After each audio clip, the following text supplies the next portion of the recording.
Selamat berjumpa kembali dalam layanan audio Sahabat Seperjalanan. Hari ini adalah hari Sabtu 21 Januari 2023. Tema renungan saat teduh kita dengan judul Tanduk untuk Tunduk.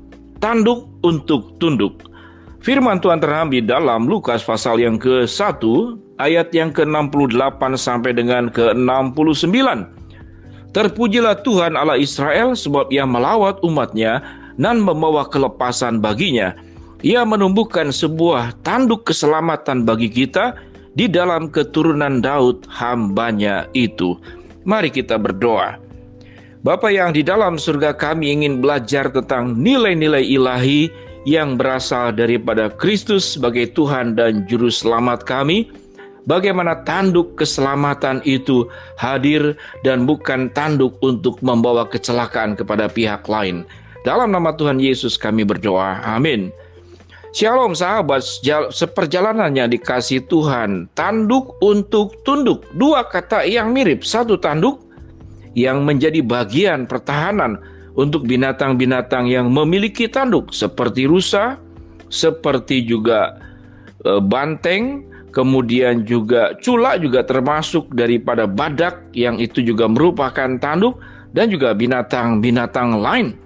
Sahabat seperjalanan, khususnya tanduk itu ada pada kambing yang sering kemudian beradu domba satu dengan yang lain, dan itu terkenal di masa penjajahan sebagai politik adu domba, agar setiap tanduk-tanduk yang dimiliki dalam komunitas bangsa di Indonesia ini saling bertarung satu dengan yang lain sehingga terpecah-pecah, dan kemudian dengan demikian sangat mudah untuk dijajah dan ditaklukkan dalam waktu yang sangat lama dan panjang. Sahabat seperjalanan yang dikasihi Tuhan, Alkitab memberikan gambaran bahwa tanduk yang melambangkan kekuatan itu bukanlah untuk membawa perpecahan, bukanlah untuk membawa kesakitan dan merugikan pihak lain.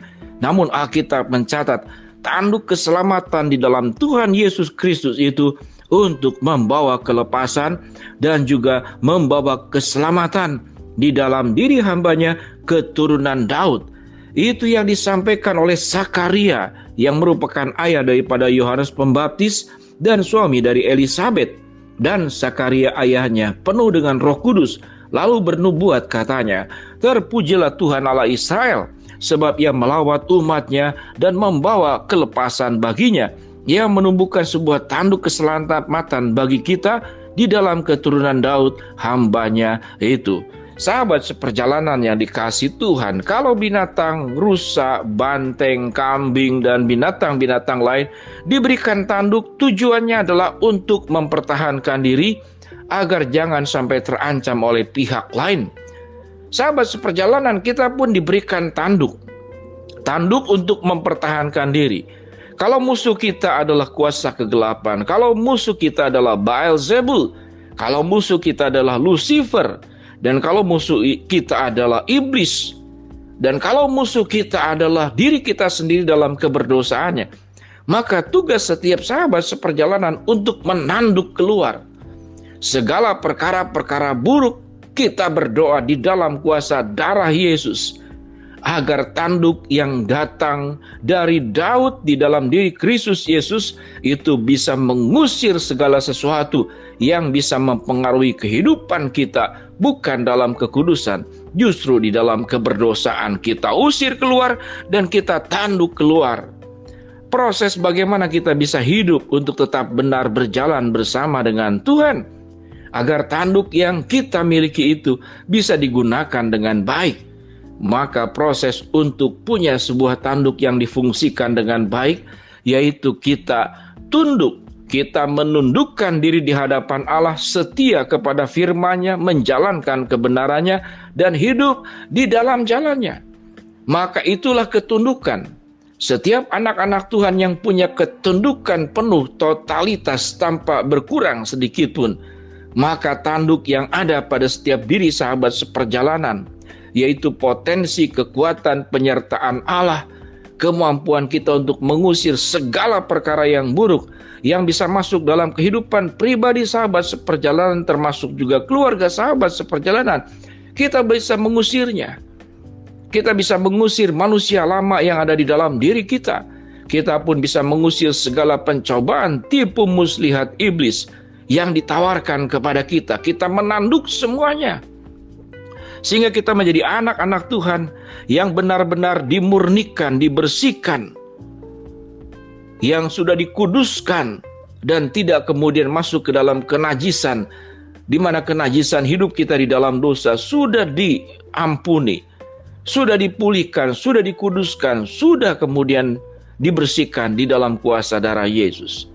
Sahabat seperjalanan, jangan sampai potensi yang ada pada diri kita, umur, waktu, kehidupan, mungkin finansial, mungkin kecerdasan kita, posisi dan pengaruh kita, justru kita tidak pakai untuk menjadi kemuliaan Allah.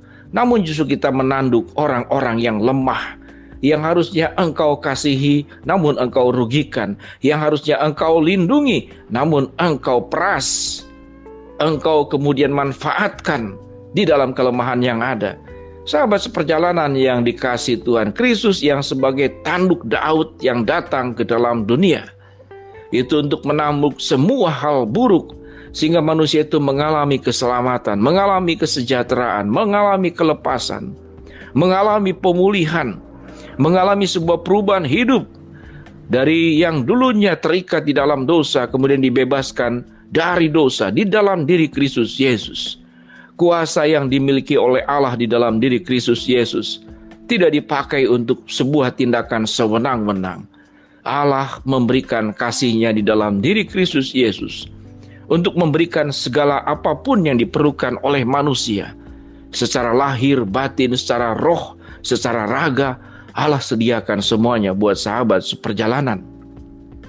Kalau dikatakan Yesus tunduk kepada siapa? Bukankah Dia Tuhan? Maka sahabat seperjalanan, kita boleh mengambil sebuah kalimat. Yesus tunduk kepada siapa? Yesus tunduk kepada komitmen dengan dirinya sendiri. Yesus tunduk kepada karakter ilahinya yang maha kasih, yang maha pengampunan, yang maha menerima kita. Itu ketundukan Allah kepada keilahiannya, kepada kekudusannya, kepada sifat-sifat yang maha agung dan maha mulia. Lalu kita harus tunduk kepada siapa?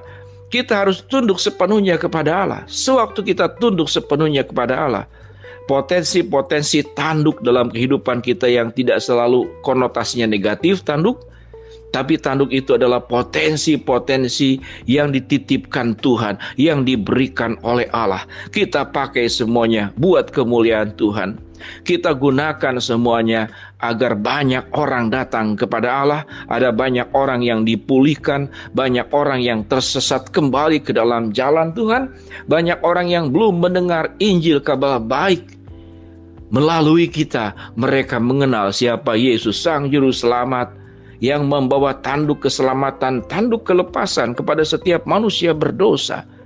Dan mereka yang di luar Kristus menjadi bagian di dalam diri Kristus sendiri, menjadi anak-anaknya yang termaterai, menjadi pewaris kerajaan Allah. Mari sahabat seperjalanan, biarlah kita itu harus tanduk untuk tunduk, bukan tanduk untuk menanduk orang lain. Kita berdoa. Terima kasih Bapa untuk pembelajaran firman Tuhan pada hari ini. Hamba-Mu berdoa buat sahabat seperjalanan yang sedang sakit, Tuhan jamah sembuhkan. Sahabat seperjalanan yang sedang menghadapi masalah, Tuhan bukakan jalan. Sahabat seperjalanan yang sedang berdoa mengharapkan sesuatu, Tuhan kabulkan di dalam waktu, rencana dan kehendak-Mu. Dalam nama Tuhan Yesus kami berdoa. Shalom sahabat seperjalanan, Tuhan memberkati kita semua. Amin.